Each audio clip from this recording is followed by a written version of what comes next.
By the end of this video, you'll be good at switching between those chords you just learned. Now, we already know D to G really well, I would hope. So let's focus on the other two. We are now 2 months into learning how to play. We have a lot more experience than we used to. Because of this, it's now time to learn more about the general principle behind how to switch easily between chords. The big picture here is that we want to be as lazy as possible when switching. This means that we only do as much work as we have to when switching between two chords. I'll give you 2 ways that this works. First, we want to look at what the guitar world calls pivot or pilot fingers. These are fingers that stay the same between two chords, like our first finger when we switch from C to F major 7, or our third finger switching from G to D, or like our first finger when switching from B minor to G. Second, we want to look for ways that the shape of each chord is similar. For example, how we keep our fingers in the exact same shape and move them up and down between C, F major 7, and G7. Different strings, same shape. Or the same shape from G to C add 9. Different strings, same shape. We can use this idea more loosely as we switch from D to A. Our first finger shape only has to move up one string and flatten. Before we play through the chord matrix in the next video, I'll show you very quickly how to switch between each chord the easy way. Feel free to pause and practice these movements as needed. The goal is to switch to the next chord in one fluid motion, like so. This is D to G, rather than moving individual fingers like this. Oh, so much work. Don't do it that way. This way. All right. Of course, with D to G, our third finger doesn't change.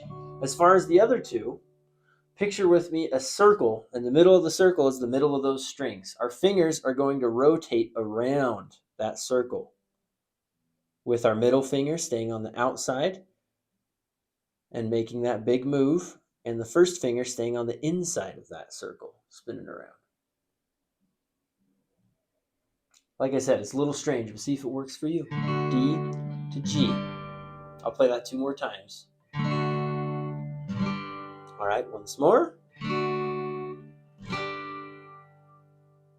As I mentioned before this, pause the video here and practice that movement till it feels good, and then move on to D to A.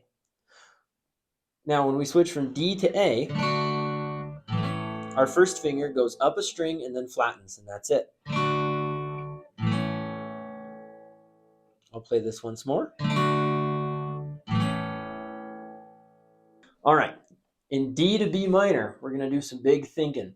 Our first and middle fingers move up 2 strings at the same time. So this is the movement we want to practice a whole bunch.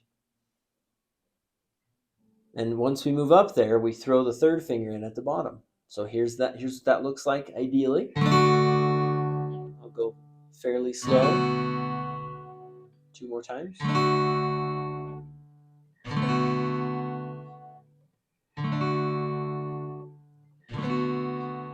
All right, we're moving right on to that next row.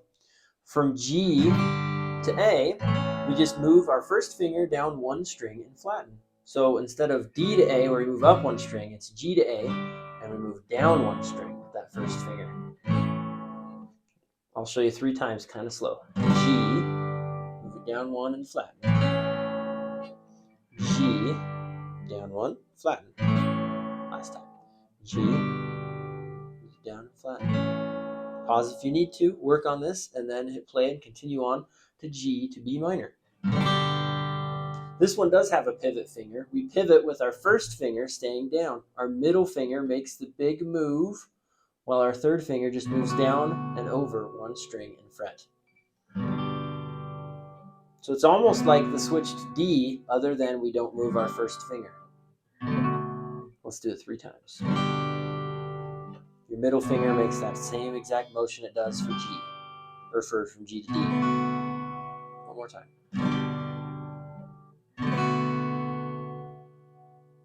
All right, last one, A to B minor. All we have to do is move that finger up a string and then place the other two down. See if you can get them moving at the same time.